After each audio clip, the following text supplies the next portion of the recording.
Soy el profesor Benito Codina del Departamento de Didáctica e Investigación Educativa de la Universidad de La Laguna, en Tenerife, Islas Canarias.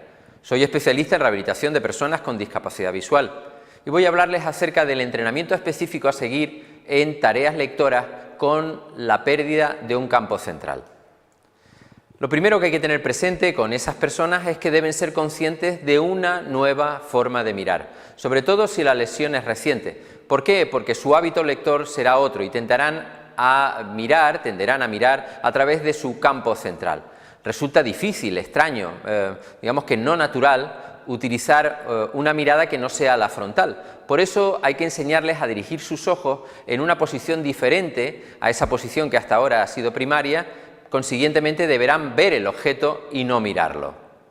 Para ello, lo que tendremos que hacer en primer lugar es buscar el denominado punto preferente retinal. A partir de la localización deberemos entrenar en el uso de ese punto en cuanto a que sean conscientes de él para que lo mantengan a lo largo del tiempo. De ahí la colaboración vital por parte del paciente, del usuario y de su entorno, de tal manera que verifique el empleo de ese punto preferente retinal. Las fases de la instrucción son fundamentalmente dos. Una primera de carácter estático, en la que se trata de localizar y mantener esa denominada visión excéntrica, porque no es específicamente central, y en segundo lugar una fase dinámica a través de la cual se efectúa seguimiento de texto con dicha visión excéntrica. En el caso de ese punto preferente retinal, lo que se debe hacer es utilizar procedimientos evaluativos de carácter funcional. Por ejemplo, se emplea un cuadrado como el que se presenta en la diapositiva, con letras, en el cual se le pide que mire a un punto central que puede estar fijado en esa O, que se representa en el centro de dicho cuadro. A partir de ahí que nos lleve a cabo una lectura de las letras que ve, que serán las que nuevamente aparecen marcadas con trazo en rojo. Aquellas que no ve son las marcadas con el trazo en verde, por ejemplo en este caso la G y la O. Desde ese punto obtendremos un dibujo del mapa visual.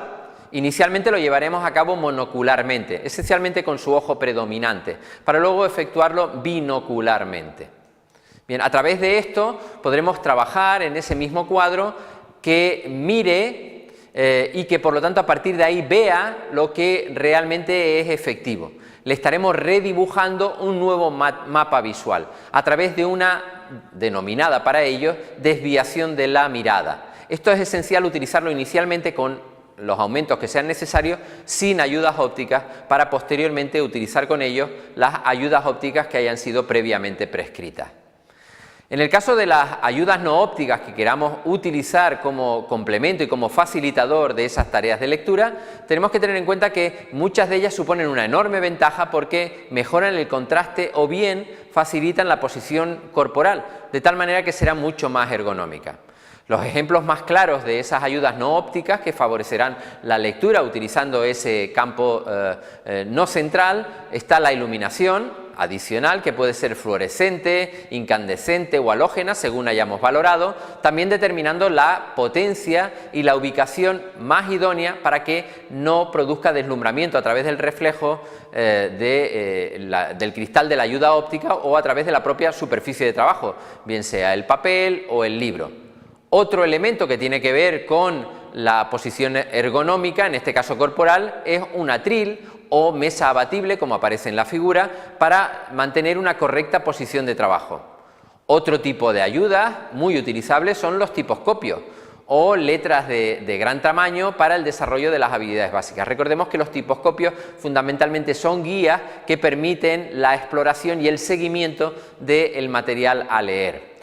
Otros ejemplos son elementos que aumenten el contraste, bien sean filtros coloreados, superpuestos a las gafas o en la propia ayuda óptica o superpuestos al propio material de lectura.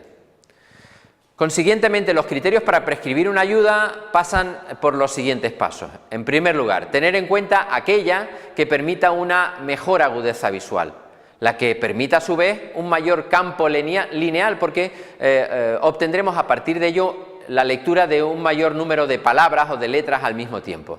Aquella que permita una mayor distancia de trabajo, que produce consiguientemente una menor fatiga. aquella que aumenta el rendimiento, fundamentalmente medido a través de dos facetas, la comprensión del texto y la velocidad lectora, y también la que produzca una menor fatiga. Cuando se cumplan esos criterios habremos obtenido la ayuda óptica para la lectura con una pérdida de campo central más adecuada. ¿Cuáles deben ser los componentes de un programa instructivo sobre el empleo de ayudas en este tipo de personas? Bien, tenemos que empezar describiéndoles la denominación de la ayuda para que la conozca. La diferencia entre una lupa soporte, una lupa manual o un microscopio o un telemicroscopio. En segundo lugar, hay que describirles para qué les puede servir esa ayuda y para qué no les puede servir esa ayuda. En tercer lugar, cuál es el aspecto físico final de la ayuda, porque muchas de ellas las habrán utilizado en su fase de prueba y tendrán que ver cómo acaban terminadas, por ejemplo, el caso de un microscopio o de una lente bióptica, etc. ¿Qué características tiene? ¿Qué potencia tiene? ¿Qué campo visual tiene? ¿Cuál es la distancia de trabajo que van a tener que utilizar? ¿Cómo se utiliza? Además de eso, es interesante que conozcan, como antes apuntaba, a qué distancia idónea va a poder enfocarse. ¿Qué agudeza visual se consigue en términos funcionales? O sea, ¿qué tipo de letra van a poder utilizar? Si periódicos, si revistas, si libros de texto, si novela, etcétera, etcétera. Además de eso, ¿qué iluminación necesita? ¿En qué posición o con qué intensidad? Si es recomendable el empleo de un soporte, como puede ser el que antes denominábamos atril, bien sea de sobremesa o bien fijo, que le facilitará la posición ergonómica corporal. También cuáles son los problemas que puede tener de enfoque, de exploración. En definitiva, el desarrollo de todos estos pasos le permitirá, en primer lugar, una mayor comprensión a la persona del material que va a utilizar. En segundo lugar, una mayor funcionalidad en su empleo, sabrá exactamente para qué usarlo y para qué no puede utilizarlo. Y en tercer lugar, una mayor eficiencia en términos de que aquello que desee lo podrá desarrollar de forma mucho más cómoda, mucho más práctica, mucho menos cansada. Esos son los pasos a seguir a la hora de considerar un programa instructivo sobre ayudas ópticas. Muchas gracias.